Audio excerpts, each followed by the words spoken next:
Titre: L'histoire de Moïse et la traversée de la mer Rouge, un récit biblique inspirant.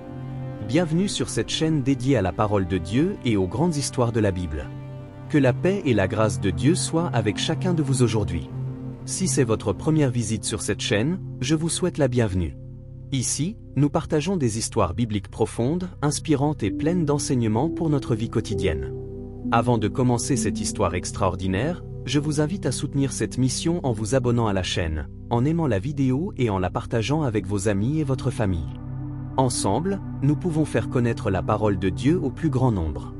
Installez-vous confortablement, prenez un moment de calme, et entrons maintenant dans l'une des histoires les plus puissantes de toute la Bible, l'histoire de Moïse, du peuple d'Israël en Égypte, et du miracle incroyable de la mer Rouge. 1. Le peuple d'Israël en Égypte. Il y a très longtemps, dans l'ancienne Égypte, vivait un peuple appelé Israël. Ce peuple était la descendance d'Abraham, d'Isaac et de Jacob, les patriarches choisis par Dieu. Des années auparavant, la famille de Jacob était venue en Égypte à cause d'une grande famine. À cette époque, Joseph, l'un des fils de Jacob, était devenu un homme très puissant en Égypte. Grâce à lui, sa famille avait trouvé refuge dans ce pays. Les années passèrent. Les générations changèrent. Et peu à peu, les Égyptiens oublièrent Joseph. Le peuple d'Israël continua de grandir. Ils devinrent nombreux, très nombreux. Le Pharaon, le roi d'Égypte, commença alors à avoir peur. Il se disait dans son cœur: si ce peuple continue à grandir, il deviendra plus puissant que nous. Et s'il y a une guerre, il pourrait se joindre à nos ennemis. Alors le Pharaon prit une décision terrible. Il réduisit les Israélites en esclavage. Ils furent obligés de travailler dur, très dur. Ils construisaient des villes, des temples et des monuments pour l'Égypte. Sous le soleil brûlant, sous les coups des surveillants. Leur vie était devenue une vie de souffrance. Mais même dans cette oppression, Dieu n'avait pas oublié son peuple. Et leurs cris montaient jusqu'au ciel. 2. La naissance de Moïse. À cette époque, le Pharaon donna un ordre cruel. Il ordonna que tous les garçons hébreux qui naissaient soient tués. Mais une femme israélite mit au monde un enfant très spécial. Elle voyait que cet enfant était beau et précieux. Pendant 3 mois, elle le cacha. Mais elle ne pouvait plus le garder caché. Alors elle eut une idée pleine de courage. Elle prit un panier fait de roseaux et l'enduisit de goudron pour qu'il flotte sur l'eau. Elle plaça son bébé à l'intérieur. Puis elle déposa doucement le panier parmi les roseaux du fleuve Nil. La sœur du bébé resta à distance pour voir ce qui allait se passer. Peu de temps après, la fille du Pharaon vint se baigner dans le fleuve. Elle aperçut le panier. Curieuse, elle demanda qu'on le lui apporte. Lorsqu'elle ouvrit le panier, elle vit le bébé qui pleurait. Son cœur fut touché de compassion. Elle comprit immédiatement que c'était un enfant des Hébreux. Mais elle décida de le sauver. C'est ainsi que cet enfant fut adopté par la princesse d'Égypte. Et on lui donna un nom, Moïse. Ce nom signifiait « tiré des eaux ». 3. Moïse découvre l'injustice. Moïse grandit dans le palais du Pharaon. Il reçut l'éducation des princes d'Égypte. Il apprit la sagesse, la science et les traditions de ce grand royaume. Mais dans son cœur, il savait qu'il appartenait au peuple d'Israël. Un jour, alors qu'il était adulte, il sortit pour voir ses frères. Il vit un Égyptien frapper brutalement un Israélite. Moïse fut rempli de colère. Dans un moment de colère, il frappa l'Égyptien et le tua. Mais quelqu'un avait vu ce qui s'était passé. Et la nouvelle arriva jusqu'au Pharaon. Le Pharaon voulut faire mourir Moïse. Alors Moïse s'enfuit dans le désert. Là, il passa de nombreuses années loin de l'Égypte. Il devint berger. Et il pensa peut-être que sa vie serait désormais simple et tranquille. Mais Dieu avait un autre plan. 4. Le buisson ardent. Un jour, alors que Moïse gardait les troupeaux dans le désert du mont Horeb, quelque chose d'extraordinaire se produisit. Il vit un buisson en feu. Mais ce feu ne consumait pas le buisson. Moïse s'approcha pour voir ce miracle. Et soudain, une voix l'appela du milieu du feu. « Moïse, Moïse !» Moïse répondit, « Me voici. » La voix dit, « N'approche pas d'ici. Ôte tes sandales, car le lieu où tu te tiens est une terre sainte. » C'était Dieu lui-même qui parlait. Dieu dit à Moïse, « J'ai vu la souffrance de mon peuple en Égypte. J'ai entendu leurs cris.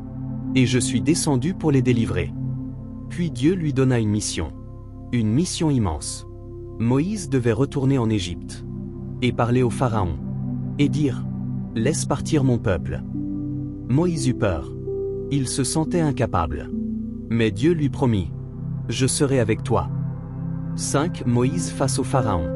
Moïse retourna en Égypte avec son frère Aaron. Ils se présentèrent devant le Pharaon.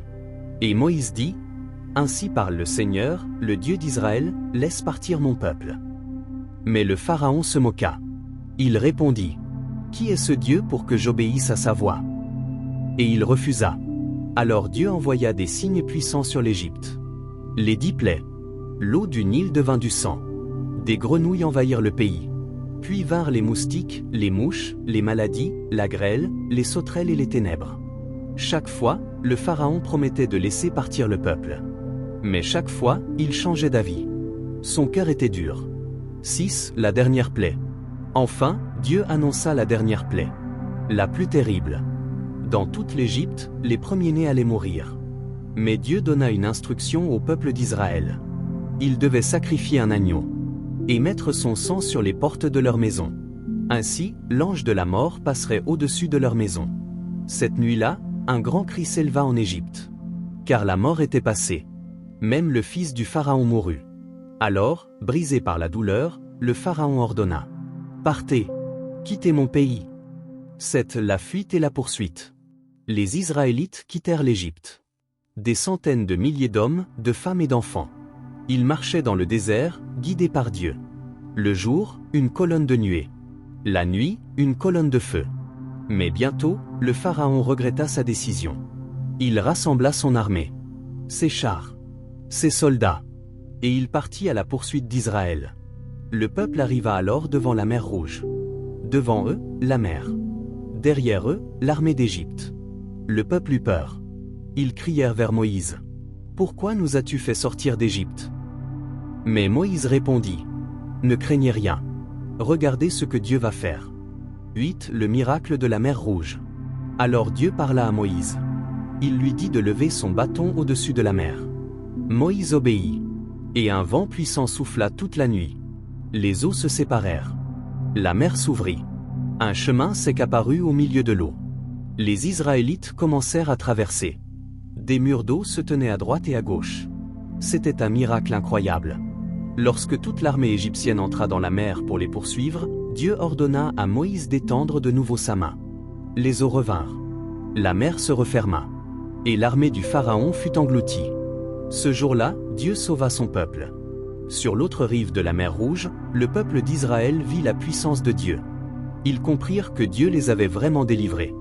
Et ils chantèrent un chant de victoire. Cette histoire nous rappelle une vérité importante. Quand tout semble impossible, Dieu peut ouvrir un chemin là où il n'y en a pas. Si cette histoire vous a inspiré, prenez un moment pour soutenir cette chaîne. Abonnez-vous, aimez cette vidéo et partagez-la afin que davantage de personnes puissent entendre la parole de Dieu. Que Dieu vous bénisse abondamment. Et à très bientôt pour une nouvelle histoire biblique pleine de foi et d'espérance.